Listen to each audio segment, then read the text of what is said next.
Domestic Violence Awareness Month provides a great opportunity for the public to really learn about the issue of domestic violence and for all of our communities across the state to take action to support survivors of domestic violence, to educate themselves about what domestic violence is, what it looks like, and what resources are available for people who are experiencing it. So LCADV is the network of 16 domestic violence organizations across the state. So we function as a membership association and a quasi umbrella organization for those domestic violence shelters and advocacy programs all across the state. And so at these domestic violence programs, which are our members, you can receive emergency shelter, advocacy, safety planning, legal assistance. Sometimes you can receive child advocacy, support groups, as well as 24-hour access to crisis hotlines. So over this past summer, we had the opportunity to partner with the Louisiana Housing Corporation to distribute rental assistance funds to several of the domestic violence programs across the state.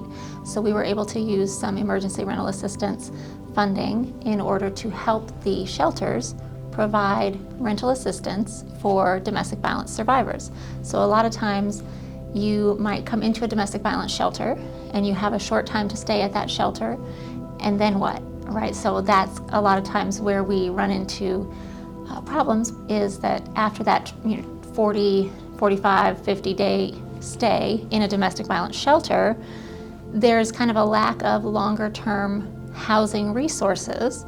So a lot of times folks don't have anywhere safe to go, and that's when we see that they might end up having to go back to the abusive situation that they were in if they don't have anywhere safe to stay. So for years we have talked with survivors and we've done assessment of the need statewide, and the thing that always comes up is a need for long-term safe housing.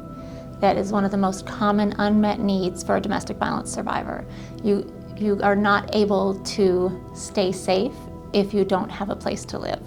And so I think a lot of times it just goes overlooked because it seems so basic, or perhaps folks don't make the connection between domestic violence and housing, but it's such an urgent need. And so to be able to provide this resource was truly amazing. And so I hope that folks realize that there is help available, and that if you are going through something like this, if you're in a violent relationship, if you're in a relationship where you don't feel safe, that there are people that you can talk to and you don't have to navigate it alone.